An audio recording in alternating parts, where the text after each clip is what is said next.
It is fair to say that 9 to 5s have to be the cause of the greatest cause of depression and suicide rates in the world. 9 to 5s. Slavery. So you go in on Monday, you're like, somebody kill me. You get through there, Thursday, everybody's starting to cool off. Friday, everybody's laughing, cracking jokes, wearing jeans.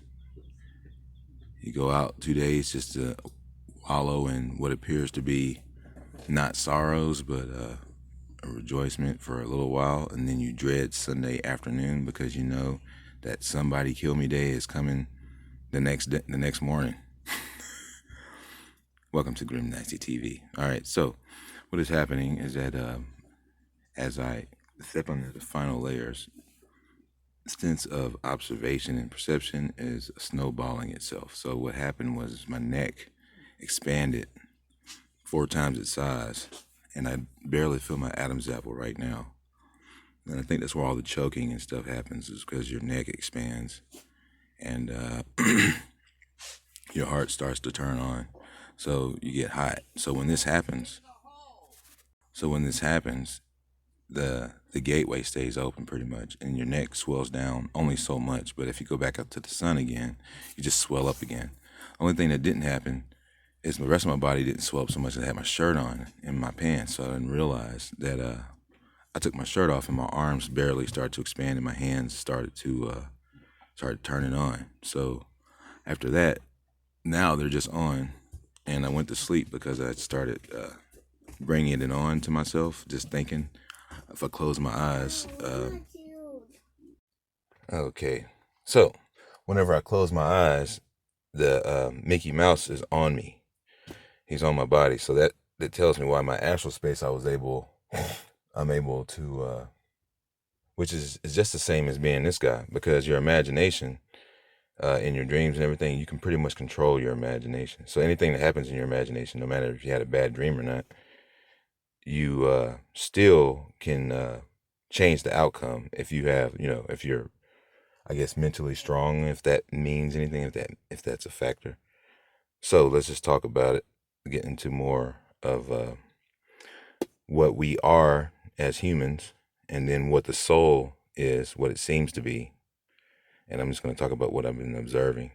So 50% of the world is what we're perceiving, and there's another 50% that is hiding. So everything turns alive, and then everything that you can see comes in waves until you get to 100%. So 100% here, once you start to max yourself from using 10% or half your brain and a 50% body to something, more substantial, using more than half, you get closer to this break here. So this would be like the wall or whatever in between the line, and the line gets thinner and thinner. So the more that happens, the more you recognize these beings as who you are. And there's at least 7 of you, and I know one of them down here, I think this is the end of it here or something like that. But however, there's one in the bottom that is angry. That's the one that lives in the drafter room. And this is the multiverse. You see what I'm saying? So when I saw myself in the hatch with the dreads, I was seeing a future. And I realized that I must have broken at that point, because the blue shirt that I had been looking for, I had simply manifested it onto my body, and my dreads were shorter, which means that I had been selling my hair. And I had that premonition 2 months ago. Now I'm selling my hair right now. See what I'm saying? And I just started. I haven't even cut one yet. But eventually somebody's going to buy one. So what's happening is all these celebrities are coming into my astral space. And I got to thinking, like, soon I'm not going to have to work at all. And they're all coming out. And it's like my prices might as well just go right back up to where they were after the damn TV show. Because for one point in time, I was helping people out. And I remember she said that, but now I see that it was only so I could see who the populace was, because if people can easily participate in exposing themselves, then it should be pennies on the dollar. But now things are changing. I am going to raise things up, because soon I won't have to work anyway. I might as well, I'm not going to have to work at all. And hey, If these people want to bother you, they might as well pay premium credit. Why not? Think about it. All right, so here, you swell up. You get close to this break, it just makes you swell up big. And around my neck, it swelled up so big, almost like 4 times the size. I put my arms around it, and there was a gap like that. And I was like, dude, you can't even strangle somebody with a neck like this. I'm like, where the fuck is the Adam's apple? I couldn't even feel the motherfucker. It wasn't even like, it's like my Adam's apple didn't exist. You know what I mean? Like I'm feeling around, and it's just all thick, hard muscle. And that's pretty much what happens to the penis and everything else. It just fills up with chi, like a big chi ball.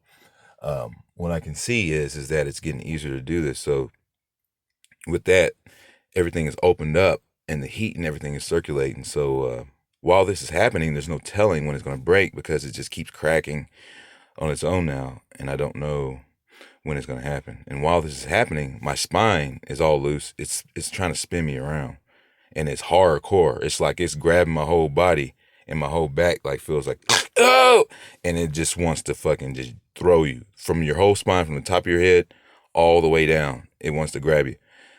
When it first started doing this, my anus had to be like ah, like that, right? Because it's like a hook. Like he comes in and he just. So the Candyman story, they say from your groin to your gullet. See what I'm saying? Like the Candyman story. So the hook comes in to the top of the head or whatever, and he grabs the whole spine and you just spin like a spin top, but your top has to be out, so he has to grab it or however. It's just for lack of a better exact terms, I'll know exactly when it's happening, exactly what he grabbed when I'm spinning at that moment. You see what I mean? So I would know more as I go. All right, so the clothes seem to block a lot of things. I might even do some of these without the clothes or without a shirt just to see how much bigger the upper body gets. Man, I'm telling you, man, my hands were like, shit, I could just smash through anything. It's like you just know. So the Superman is like instantaneous. And how did I do this? Let's talk about that.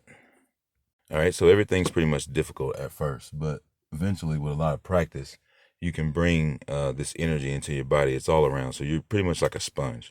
And you want to wring this sponge down as much as you can do it. You want to like do those little horse squats. You want to wind your arms up a lot and tense the body up like that and make movements and stuff like that. And then when you do that, you start to get yourself to a point where you can bring energy into the body and you can feel it flow. You can feel the pineal gland thrusting like that, moving the energy. And then eventually, like what happened is you get a little bit bigger while you're doing this, and the sponge gets bigger and bigger, so you're just absorbing all the energy. So once all of this gets inside of you, it pushes everything else out, and then you start coming undone on your own. And that's pretty much what I'm seeing, and she's pretty much preparing me for that. And things are snowballing itself because apparently my sense of our sense of right and wrong, good and bad, and everything is convolutedly cut and dry, if that makes sense. It's to get out of it is convoluted, and to break beyond it and to see within reasons of multiple aspects as to an outcome without having a certain sensibility about things is complicated in itself, but must be rectified in order for me to have what I believe to be this chiseling that is happening. And it seems to it's not just cut and dry, it's like complicated. And the things that are coming after that required me to see more. So once this was given, I wouldn't turn around and give it to somebody that was less deserving of it. So that's basically another thing I had to go through to see. And it was all, of course, it's being sees that coming and knows that, what they're going to do. So at that point, she prepares for it in advance. And then we go through it, and then she says, all right. And then so of course the hero wants to save everybody. All right. Well, let's see what you think about this, and then they might even go and do something that that no one would expect. Of course you see it, you're cool or whatever, because she moves in mysterious ways or whatever. And then you don't expect it, but then it shows you immediately what's worth is what, and what is going on. Then you can differentiate through the convolution of the cut and dry to have more of a precise understanding of what's going on. through all this convolution. So then they come and they say, well, this is what I was going to give you. That's why you needed to see this. And it's like, holy shit, what's this? But apparently in the end,